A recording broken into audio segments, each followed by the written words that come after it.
أعوذ بالله من الشيطان الرجيم بسم الله الرحمن الرحيم 56 سۈرە ۋاقىئە Məkkədə nazil bolğan 96 ayət. Nəhayət şəfqətlik, mehriban Allah'ın ismi bilan başlayman. Qiyomat qoyim bolğan çağda hech odam uni inkor qilolmaydi. Zimin qattiq davrtilgan, tog'lar parchalanib to'zandek bo'lib ketgan chaqda qiyomat ba'zilarini do'zaxga kirgizish bilan darajasini tushiradi. Ba'zilarini jannatga kirgizish bilan darajasini ko'taradi. Sizlar qiyomatda 3 firqaga bo'linsizlar. Birinchi firqa saodatmanlardir. Saodatmanlar qanday odamlar? Ular nomi amali o'ng tarafdan beriladigan odamlardir. Ikkinchi firqa baxtsiz odamlardir. Baxtsiz odamlar qanday odamlar? Ular nomi amali so'l tarafdan beriladigan odamlardir. Üçüncü firqa yaxshi ishlarni eng oldida qilguvchilar bo'lib, ular jannatga eng oldida kirguvchilardir. Ular nozun himmatli jannatlarda Allohga yaqin bo'lguvchilardir. Bular o'tganlarning ichida ko'pdir, keyingilarning ichida ozdir. Ular oltindan to'qilgan taxtlar ustida yo'langan holda bir-biriga qarishib o'ltirishadi. Qiyirmay hamisha bir xil turadigan g'ilmonlar, eqib turgan sharobdan to'ldirilgan piyola, chaynak, camlarni ularga aylanib sunib turadi. O sharobni ichish bilan ularning beshi og'irmaydi, mas'ummaydi. Ularga ixtiyor qilingan mevalar va ko'ngillari tortgan qush go'shtlari beriladi. Ularga sadafning ichidagi go'harga o'xshaydigan shahlo ko'zli go'rlar beriladi. Bu ularning qilgan yaxshi amallarini mukofotlash uchundir. Ular jannatda behuda va yolg'on so'zlarni anglamaydi, faqat salom so'zini anglaydi. Saodatmanlarning ahvoli nihoyat yaxshi bo'ladi.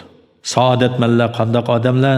Ular sidr daraxtlaridan, sanjaq bo'lib ketgan banan daraxtlaridan, hamisha turadigan soyidan, eqib turgan suvdan, tugumaydigan va cheklanmaydigan mevalardan, egiz yumshoq to'shaklardan bahramand bo'ladi. Shubhisizki, biz hurlarni yangidan yaratdik. Ularni pokiz, erlarga amroq tangtish qildik. Bu hurlar saodatmanlar uchundir. Bular bo'lsa ilgirkilarning ichidan bir jamoadir. Keyingilarning ichidan bir jamoadir. Baxtsizlar, ya'ni nomi amali so'l tarafdan berilganlar do'zaxiylardir. Baxtsizlar qanday odamlar?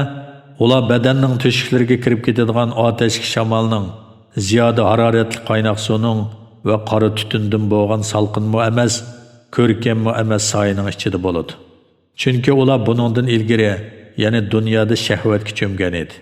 Ular cho'ng gunohda, ya'ni kufrda ching turgan edi. Ular biz o'lib to'piga va quruq so'ngakka aylangan chaqda cho'qim tirildirlamdiq, oti bo'lurmizmi tirildirlamdi deydi. Aytqinki, ilgirkilar va keyingilar ma'lum kunning muayyan vaqtida, ya'ni qiyomatda to'planadi.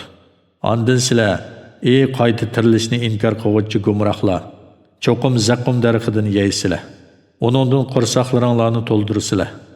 Uning ustiga harorati yuqori bo'lgan qaynoq suvni tashna bo'lgan to'gilardek ichsizlar. Mana bu ularning qiyomat kunidagi ziyofatidir.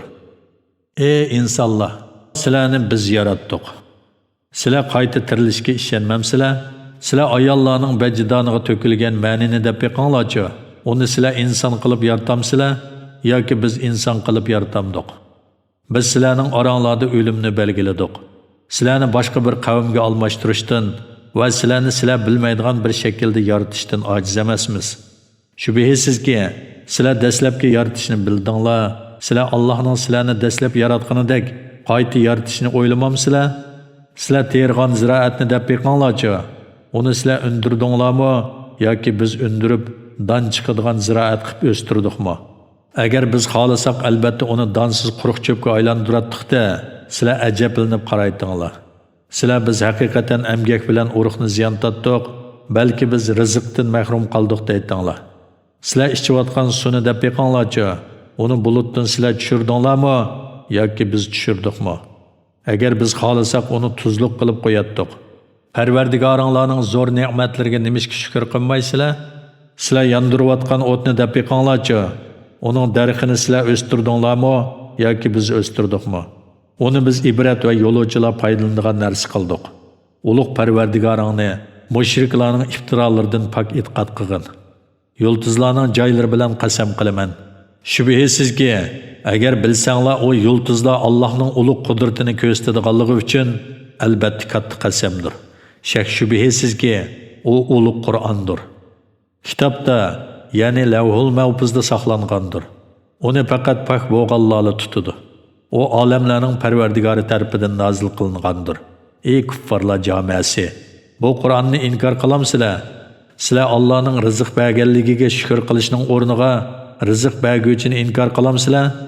Jon halqumga yetgan chaqda sakratdagi kishiga qarab tursizlar. Biz ilmimiz va qudratimiz bilan uningga sizlardan yaqinmiz.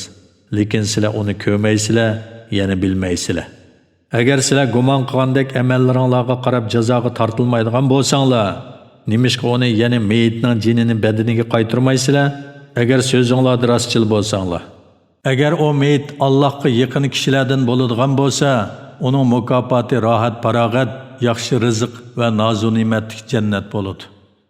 Agar u saodatmanlardan bo'ladigan bo'lsa, sana salom, sen saodatmanlardan ekansan deyiladi. Agar u tirilishni inkor qiluvchi gumrohlardan bo'ladigan bo'lsa, yuqori haroratli qaynoq suv bilan kutib olinadi. Jahannamda ko'ydiriladi. Shak shubhisizki, bu aniq haqiqatdir. Ulug' Parvardigoringni mushriklarning e'tirozlaridan pok e'tiqod qilgin.